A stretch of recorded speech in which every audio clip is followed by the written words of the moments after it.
So picture this, it's 2012. A 15-year-old girl tells her boyfriend she's pregnant, but it's a lie. And that one lie, just a single teenage secret, ends up setting off this catastrophic chain of events that leads to her brutal murder.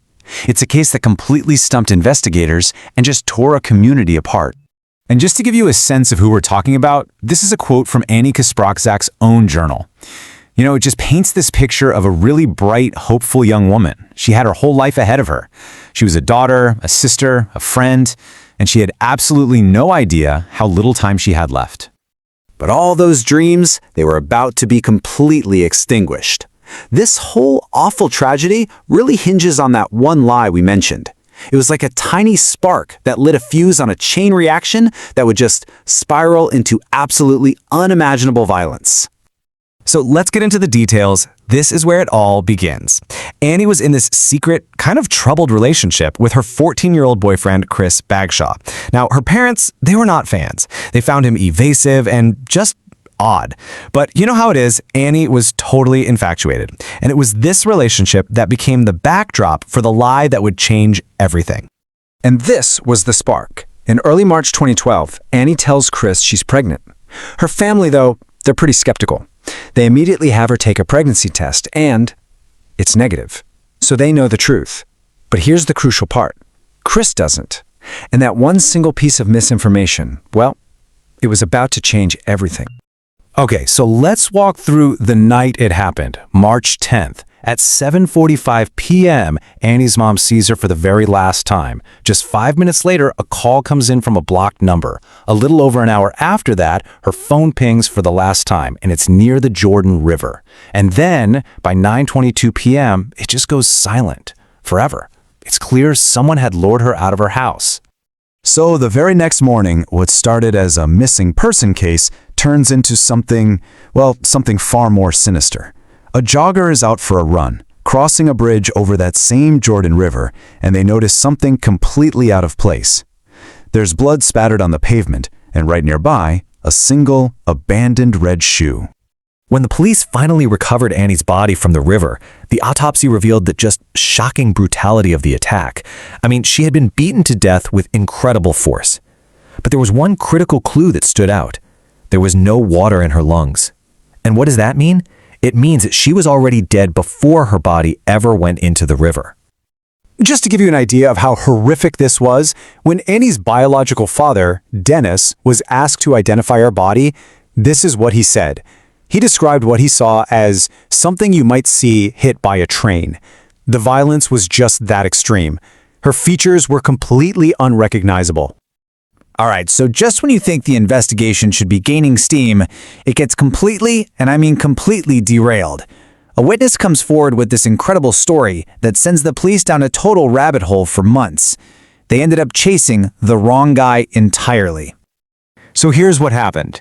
An informant, Joanna Franklin, who is facing her own drug charges, she spins this really detailed, believable story to the police. She points the finger at an ex-con named Daniel Ferry. And in exchange for her testimony, she gets a deal. The police buy it, they make the arrest. The problem?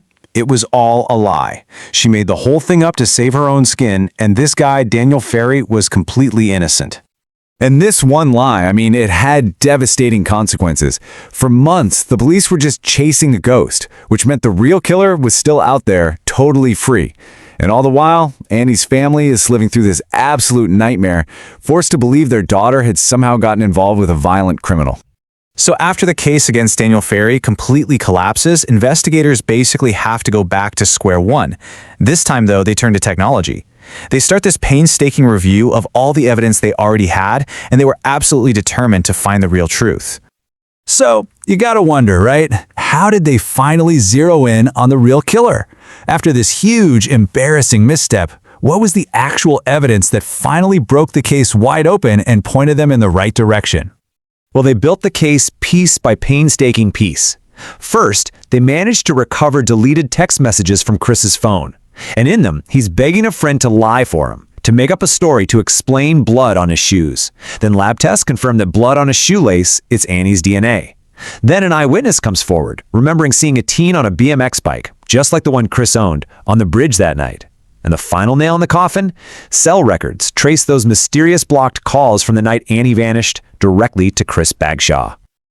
Okay, so with all this evidence piling up, the police track down Chris. He's 17 now, and he'd moved to Colorado. They arrest him, he's extradited back to Utah, and he's charged as an adult. Faced with this mountain of evidence, he finally confesses.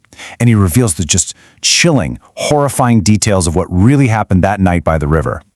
And his confession laid out this just sickening sequence of events. He admitted he lured Annie to that secluded spot by the river to confront her about the pregnancy. He said they argued, she kept insisting it was real, and then he just snapped. He grabbed a shovel that was lying nearby and attacked her. He hit her over and over, even as she was pleading for her life.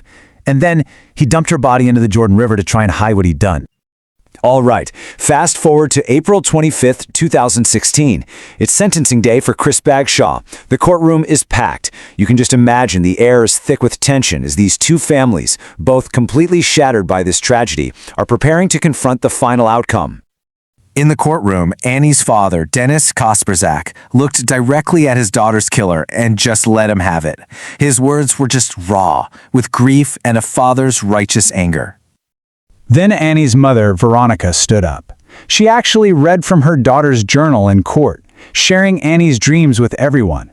Her statement just perfectly captured the profound selfishness of the whole crime.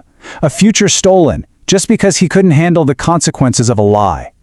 And when it was finally Chris Bagshaw's turn to speak, his voice was quiet, kind of shaky. Just moments before the judge handed down his sentence, he offered just 4 words to Annie's family. And then with that, the judge sentenced him to 15 years to life in prison. But you know, while the court case had an ending, for Annie's family, that loss, that's permanent. There's no real end to that. And all of this leaves us with a final, really haunting question. The official motive, right, was a teenage lie about a pregnancy, but the crime itself, it was one of savage, unbelievable brutality. So you have to ask, was this really just a teenager who snapped under pressure, or did that lie simply unlock a darkness that was already there, just waiting, hidden right beneath the surface?